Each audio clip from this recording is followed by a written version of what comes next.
शांति। आज मीठे श्री बाबा बिना कीर्तन द्वारा कहते हैं, मीठे मीठे बच्चे बाबा हमें कहते हैं कि अभी संगम युग का समय चल रहा है। तो कहते हैं पुरुषोत्तम संगम युग।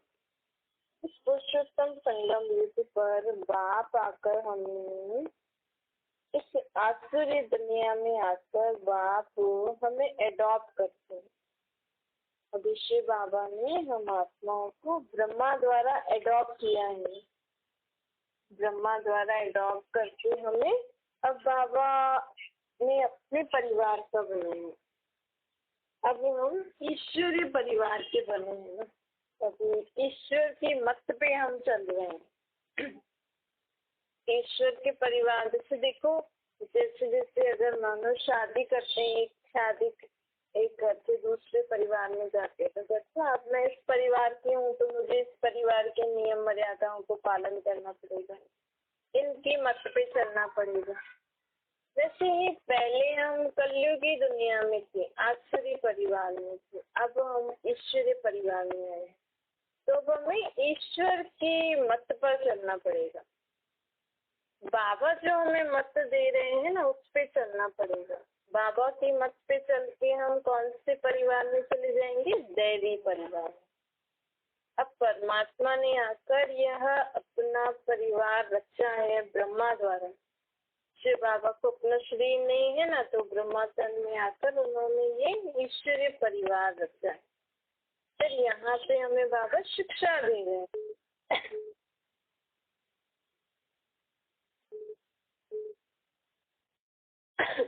बाबा हमें शिक्षा दे रहे हैं नई दुनिया में जाने के लिए, दैवी परिवार में जाने के लिए हमें बाबा शिक्षाएं दे रहे हैं।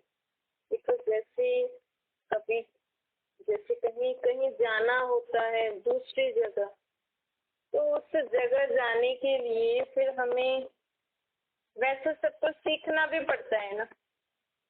जिस भी आप जगह पे जा रहे हो, वहाँ जाने के लिए वहाँ पे क्या माहौल है, दूसरी कंट्री में आप जा रहे हो, तो अगर आप दूसरी कंट्री में जाओगे तो आपको वैसा ही सब कुछ अभी करना पड़ेगा कि अभी हम दूसरी जगह जा रहे हैं तो हमें क्या क्या चीज मिलेगी नहीं मिलेगी, तो वैसे ही अपने आप को एडजस्ट करना पड़ेगा। वैसे ही अपने संस्कार अभी से बनाने पड़ेंगे। ऐसे ही हम अभी बाबा ने हमें अडॉप्ट क्यों किया है? क्योंकि हम अभी सत्युगी नहीं दिए, क्योंकि अभी सृष्टि पर दैवी दुनिया आने वाली है, देवी देवताओं की दुनिया आने वाली है। वहाँ पे आज जैसे मनुष्य जी रहा है ना, दुख में, परेशानियों में, विकारों में, वैसा वहाँ का जीवन नहीं है। वहाँ का जीवन अर्थात सुख शांति वाला। तो बाबा कहते हैं आप अभी से संस्कार डालो सुख की, सदा शांत सुख खुशियों में रहने वाला जीवन, ऐसा जीवन जीने के लिए संस्कार डालो। अब पुराने संबंधों, पुराने मत पे नहीं चले, अपने को आत्मा समझो। आत्मा जब देह से अलग हो जाती है तो सब बंधन खलास हो जाते हैं। अब हम भी समझे मैं आत्मा बाबा का बच्चा हूँ, तो मेरा ऑटोमेटिकली और लोगों से कैसा व्यवहार हो जाएगा? आत्मा भाई भाई का, तो देह के बंधन खत्म हो जाएंगे ना। बंधनों के कारण ही हमारा जीवन दुख का बना है। देखो आज कई लोग होते हैं ना, कहते हैं कि अरे ये अपनों से इतना अच्छे से बात नहीं करते, बाहर वालों से बहुत अच्छे से बात करते। क्यों? क्योंकि आजकल दुनिया में जो अपने हम कहते हैं ना दैहिक संबंध, उनमें बहुत बंधन हो जाता है। और ये बंधन है ना एक विकार है। कई प्रकार के बंधन होते हैं, बंधनों के कारण मनुष्य झगड़ा हुआ रहता है, तो वो अपने होते हुए भी उसको वहाँ खुशी नहीं होती और दूसरों के साथ खुश रहता है, वहाँ बंधन नहीं होता है ना। इसीलिए के लोगों को निर्बंधन जीवन अच्छा लगता है। उनको अपने परिवार वाले अच्छे लगते हैं जो उनके साथ है, लेकिन वो उनको बंधनवश पकड़ के बैठना चाहते हैं, इसलिए उनको अच्छा नहीं लगता। अब हमें भी बाबा बंधनों से छुड़ाकर, विकारी संबंधों से छुड़ाकर कह रहे हैं अपने को आत्मा समझ के सबके साथ संबंध निभाओ। आपके घर में जितने भी लोग हैं ना, अगर आप आत्मिक संबंध से सबके साथ संबंध निभाओगे ना, अंदर से समझना है, बाहर बोलना है ये मेरे पति हैं, मेरे बेटे हैं, ये लेकिन अंदर से हमें क्या समझना चाहिए, ये सब हमारे आत्मा भाई है। अब आश्चर्य बंधन से मुक्त बाबा हमें करा दे। बाबा कहते हैं जब इन बंधनों से मुक्त हो जाओगे ना, तो आपका जीवन बहुत अच्छा हो जाएगा। बाप से योग लगाना सीखना है। अब रावण की दुनिया से हमें मुंह मोड़ लेना चाहिए। रावण साथ विकारी दुनिया अर्थात विकारी संप्रदाय अर्थात विकारों के वश होकर कर्म करना नहीं करना है। हमें काम, क्रोध, लोभ, मोह, अहंकार, ईर्ष्या, द्वेष, नफरत, घृणा, रोना, रूसना, चिल्लाना, इसके वश होकर मुझे कर्म नहीं करने। कई लोग बहुत शान से कहते हैं कि जब तक एक बार मैं चिल्लाती नहीं हूँ ना, तब तक ये सुधरते नहीं। लेकिन आप सामने वाले ने आपको रावण बना दिया। देखो जब कोई जोर से चिल्लाता है, चीखता है, तो वो कौन है? वो उस समय असुर ही तो है, रावण ही तो है। हमें बाबा कह रहे हैं कि तुम्हें नहीं चिल्लाना है, नहीं चीखना है, नहीं गुस्सा करना है, ईर्ष्या, द्वेष, नफरत, विकारों के वश होकर नहीं काम करना है। तो मेरे बाप ने बोला है ना मुझे नहीं करना है, मतलब नहीं करना है। फिर सोचेंगे हमारे बच्चे बिगड़ जाते हैं अगर हम थोड़ा सा क्रोध। आपके बच्चे नहीं है, बाबा के बच्चे। बाबा देखो आपके बच्चे ऐसा कर रहे हैं, मैं अब इनको क्रोध के वश होकर नहीं कुछ बोलूंगी, चिल्लाऊंगी, चिल्लाऊंगी। आपको जो करना है आप करिए, लेकिन मैं अब आपकी हर्ष तो बाबा की मदद भी मिलती है। हमें अगर भरोसा होता है ना, निश्चय होता है बाबा के ऊपर, और हम बाबा की श्रीमत को फॉलो कर रहे हैं, हम बाबा का कहना मान रहे हैं, तो बाबा की फिर रिस्पॉन्सिबिलिटी बन जाती है ऐसे बच्चे की मदद करना। तो बाबा कहते हैं अब रावण से मुंह मोड़ लो, परमात्मा राम की तरफ वो अपना मुंह फेर लो। अर्थात बाबा जो मत दे रहे हैं उस मत पे चलो। ये बातें दुनिया नहीं जानती है। अब बाबा हमें कह रहे हैं दुनिया चाहती है हमें राम राज्य चाहिए, लेकिन राम कौन है? त्रेता वाला राम नहीं, परमात्मा राम ही अभी हमें पवित्रता, सुख, शांति का राज्य स्थापन कर रहे हैं हमारे लिए, जो अब नहीं है। अब वो स्थापन हो रहा है ना। अब तुम बच्चे महसूस कर रहे हो ना कि बरोबर बाबा वैसी दुनिया स्थापन कर रहे हैं। बाबा कहते हैं कि तुम सभी आत्माएं सीताएं हो, और हम सब सीताएं किसकी कैद में हैं अभी? रावण अर्थात विकारों की कैद में।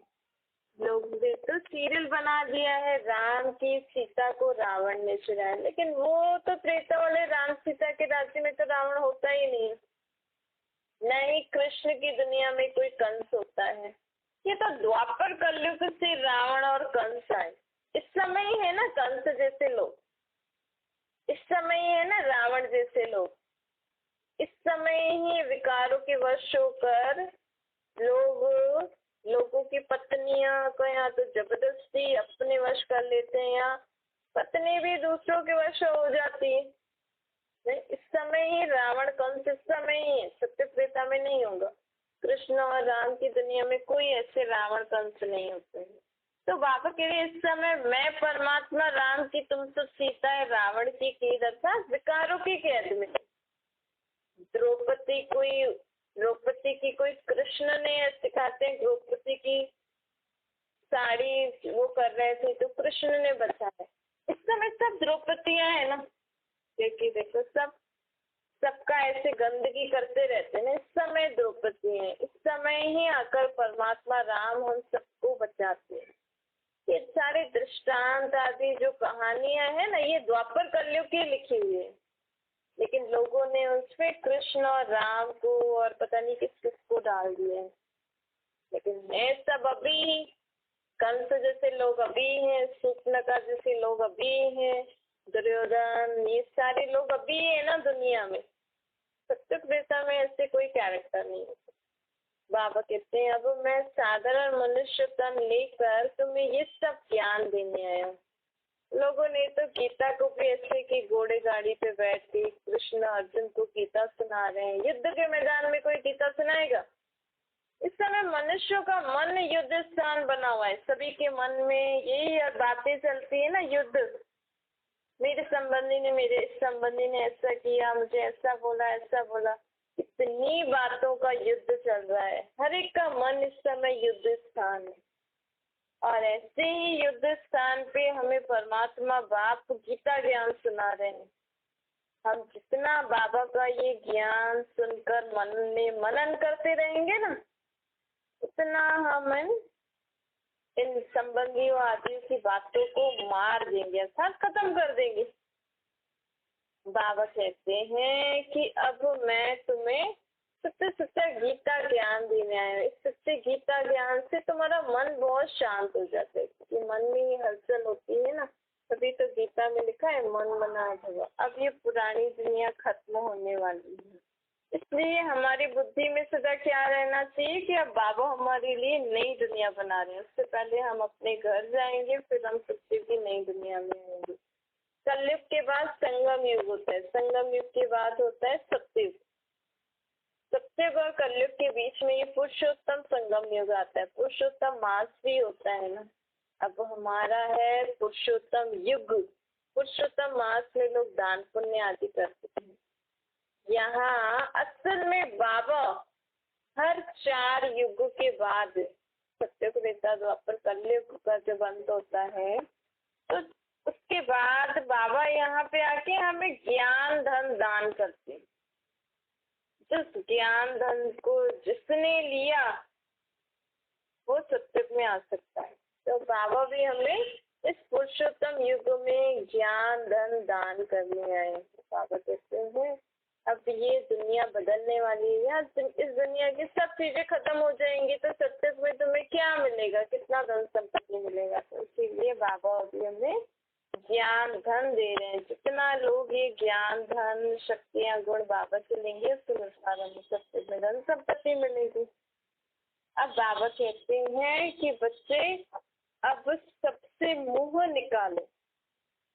बाबा हमें पुरुषोत्तम बनाने आए। पुरुषोत्तम अर्थात सर्व पुरुषों से उत्तम। मनुष्य में सबसे उत्तम पुरुष कौन है? ये श्री लक्ष्मी श्री नारायण बाबा। इसी ही पुरुषोत्तम युग में आकर हमें उत्तम से उत्तम पुरुष श्री लक्ष्मी श्री नारायण जैसे बना रहे हैं। इन लक्ष्मी नारायण से ऊंचे पुरुष और स्त्री और कोई नहीं है। ये लक्ष्मी नारायण विश्व के मालिक थे, और इन्होंने ये राज्य किससे कैसे लिया? परमात्मा से। अभी कलयुग के अंत में ये लक्ष्मी नारायण उनकी पूरी राजधानी बाबा से सत्ययुगी और त्रेता के लिए वर्षा ले रहे हैं। अब बाबा हमारी सदगति करने आए हैं ना। मनुष्य की आत्मा पुरुषोत्तम बन जाती है तो फिर उनके रहने के लिए स्थान भी तो चाहिए ना भाई। अगर हम जब पुरुषोत्तम मतलब ऊंची आत्मा, अच्छे गुण संस्कार वाली आत्मा जब हम बन जाएंगे, तो हमारे लिए रहने के लिए वैसी जगह भी चाहिए। जैसे प्राइम मिनिस्टर सबसे उच्च पद है, तो उनके रहने के लिए राष्ट्रपति भवन है, कितना बड़ा हाल है उनका, बगीचा आदि है।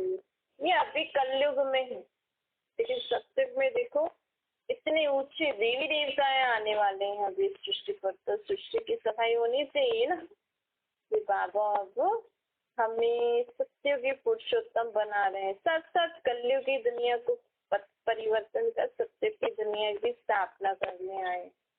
बाबा कहते हैं कल हमारा राम राज्य होगा। आज हम कलयुग में बैठे हैं, कल सत्ययुग में होंगे। आज और कल का ये खेल है। शास्त्रों में लिखा है लाखों वर्ष, लेकिन लाखों वर्ष की तो बात ही याद ना हो ना, है ना। आज हमें इतने कम समय की बातें याद नहीं रहती, तो मनुष्य आत्मा को लाखों वर्ष की बातें कहाँ से याद रहेंगी? बाबा कहते हैं सिर्फ 5000 साल का ड्रामा। बाबा कहते हैं बच्चे पहले भी कभी मिले हो? हम पहले बाबा से कब मिले थे? 5000 साल पहले भी तो हम बाबा से मिले थे। 5000 साल बाद भी मिलेंगे, ऐसे ही वर्षा लेंगे, क्योंकि फिर से सत्य त्रेता द्वापर कलयुग का चक्कर लगाएंगे, फिर से हम पतित बन जाएंगे, फिर से बाबा को बुलाएंगे, फिर से बाबा मिलेंगे। तो 5000 साल में सब कुछ रिपीट होता रहता है। अब बाबा हमें फिर से आकर मिले। बाबा कहते हैं अब तुम्हें सारा ज्ञान मिला है ना, अब रावण राज्य खत्म होने वाला है। आज का समय का कोई भरोसा थोड़ी। कई बच्चे क्या करते हैं, कहते हैं हाँ कल से सुनेंगे, थोड़ा समय बाद से बाबा ज्ञान सुनना शुरू करेंगे। बाबा कहते हैं आजकल अकाले मृत्यु तो हो ही रही है ना, कभी भी किसी कोई भी शरीर छोड़ रहा है। इसलिए जो काम करना है ना मुझे अभी ही करना है, बाद में भी नहीं छोड़ो, कल पे भी नहीं छोड़ो, अभी ही करना है। तो इसीलिए बाबा कहते हैं आजकल समय का कोई भरोसा नहीं है। इसीलिए अगर थोड़ा समय बाद में शरीर छोड़ लूं फिर तो बाबा से वरसा कैसे लेंगे हम सबसे पर। इसलिए अगर हमें बाबा का ज्ञान समझ में आ रहा है और उसको धारण करके चलना है उनकी श्रीमत को, तो मैं अभी से ही करूँ, कल पे बाद पे नहीं छोड़ूं। दैवी स्वराज स्थापन करने की बाबा श्रीमत दे रहे हैं। अब वो बाबा हमें कहते हैं देखो जिनकी तुम भक्ति मार्ग में पूजा करते थे शिव की, अब वही शिव आकर हमें कितना ऊंचा ज्ञान दे रहे हैं। बाबा कहते हैं निश्चय हुआ है, आपको निश्चय होता है कि बरोबर ये सब बातें शिव बाबा ने ब्रह्मातम द्वारा सुनाई हूँ। अब शिव बाबा ही हमारे लिए सुख की दुनिया बनाने आए हैं। अब ये दुख की दुनिया, कलयुगी बीमार रोगी अशांत दुनिया गई की गई, इसे निश्चय होता है। बाबा कहते हैं अपने आप से पूछना है, क्योंकि जितना निश्चय होगा ना उतना हमारे चेहरे और चलन में खुशी बढ़ती जाएगी। कोई हमें कोई मानो हम बहुत बीमार हैं और डॉक्टर आके बोले कि नहीं आपकी तो बहुत रिकवरी है, बस आप ठीक होने वाले हो, कल परसों डिस्चार्ज हो जाओगे, तो चेहरे पे ही खुशी हो जाती है और जल्दी रिकवरी हो जाती है। नहीं तो ऐसे ही बाबा अब हमें कह रहे हैं कि बस अब तुम्हारे दुख के दिन थोड़े ही हैं, अब दुख की दुनिया, ये कलयुग की दुनिया थोड़े समय के लिए, अब सत्य की दुनिया आने वाली है। अगर मुझे आत्मा को ये निश्चय हो जाएगा तो मुझे कितनी खुशी हो जाएगी ना। तो बाबा कहते हैं निश्चय है, चेक करो अपने आप को, मन में ही बातों को रिवाइज करो, फिर देखो मन को निश्चय होता है। देखो आजकल मन को, देखो भक्ति मार्ग में हम इतने सारे तीर्थ यात्रा, इतने सारे देवी देवताओं के रूपों को क्यों पूजते हैं, कभी आपने समझा? क्योंकि हमारा मन नहीं मानता था। भला हम उनकी पूजा पाठ तो करते थे, हमें अच्छा भी लगता था, लेकिन मन को कहीं ना कहीं उससे प्राप्ति नहीं होती। तो जब जिसका मन जहाँ लग जाता है ना, फिर वो उनके पास ही रह जाता है। समझो किसी को हनुमान द्वारा प्राप्ति हो रही है तो बस वो हनुमान जी के ही रहेंगे, उनको ही ज्यादा मानेंगे। इससे पूछते भी आप किसको ज्यादा मानते हो, किस पे विश्वास है आपको? तो बाबा कहते हैं वो तो देहिक रूप था ना, लेकिन फिर भी अगर मानो, बाबा कहते फिर भी आप भक्ति करते हो, आप कहते हो कि मुझे इन पे बहुत विश्वास है। समझो आपको किसी देवी पे बहुत विश्वास है, उस देवी द्वारा आपकी मनोकामना पूरी हो गई है, उन द्वारा आपको बहुत मदद मिलती है, लेकिन फिर भी आप अभी तक उस देवी के अलावा और भी किसी को तो मानते हो ना, औरों की भी पूजा करनी पड़ती है आपको, या फिर भी आपको कहीं ना कहीं प्राप्त करने की इच्छा है, कहीं ना कहीं कुछ आत्मा को कुछ और चाहिए, जिस कारण वो भगवान को बहुत याद करती है, मानती है वो देवी को, देवी के पास जाने से उसको अच्छा भी लगता है, फिर भी जो संतुष्टता, जो शांति हमें चाहिए वो मिलती नहीं। तो क्या आप जब बाबा को, अपने को आत्मा समझ के बाबा को निराकार रूप में याद करते हो, तो क्या आपको अब सब प्राप्तियां अनुभव होते हैं कि अभी भी आपको कुछ और चाहिए? ऐसे हमें अपने आप को चेक करना है। अगर अभी भी हमें बाबा को निराकार रूप में याद करने से वो प्राप्ति नहीं हो रही है, अभी भी हमें कुछ और चाहिए, कुछ निश्चय नहीं हुआ है, ऐसा लगता है कोई और भी है, कोई और भी है, तो बाबा को बताओ, क्योंकि इनसे बड़ा तो और कोई नहीं है। हम तो जानते हैं सब देवी देवता, सब धर्म वाले निराकार को याद करते हैं। तो कभी कभी तो किसी किसी को बाबा को याद करने से उनका मन शांत हो जाता है, फिर वो बस सोचते हैं कि नहीं, अब तो यही मेरे बाबा है, अब इनसे बड़ा और कोई नहीं है। तो वो बाबा को अच्छे से अपने साथी बना के चलते हैं। तो ऐसे हमें अपने आप को भी चेक करना है कि क्या मुझे निश्चय है कि यही मुझे आत्मा के बाप है, यही है, यही है जिनको दुनिया बुला रही है, यही है जो दुनिया को शांत कर सकते हैं, यही है जो दुनिया को दुख से दूर कर सकते हैं, यही है जो दुनिया को सुखी बना सकते हैं। क्या ये निश्चय है? इसे अपने आप से हमें पूछना चाहिए। फिर हमें उसके बाद क्या हमारे अंदर और क्या क्या बातें हैं, निश्चय क्यों नहीं है, क्या चाहिए, फिर जब हम बाबा को बताते हैं ना, तो फिर वो बाबा हमें उस रीति से मदद करते हैं। अच्छा, मीठे मीठे के लगे बच्चों प्रति माता पिता बाप दादा का याद प्यार और गुड मॉर्निंग। रूहानी बाप की हम सब सभी रूहानी बच्चों को याद प्यार, गुड मॉर्निंग और नमस्ते। हमारे भी रूहानी माता पिता बाप दादा को याद प्यार, गुड मॉर्निंग और नमस्ते। वरदान है सर्व रूपों से, सर्व संबंधों से अपना सब कुछ बाप के आगे अर्पण करने वाले सबसे स्नेही बनो। जिससे अति स्नेह होता है ना, तो उस स्नेह के लिए सभी को किनारे कर सब कुछ उनके आगे अर्पण कर देते। ये तो दुनिया में सबको अनुभव है ही सही। जिससे बाप का बच्चों से स्नेह है, इसीलिए सदा काल के सुख की प्राप्ति स्नेही बच्चों को कराते हैं। जैसे जैसे एक तो बाबा का भी हमसे स्नेह है।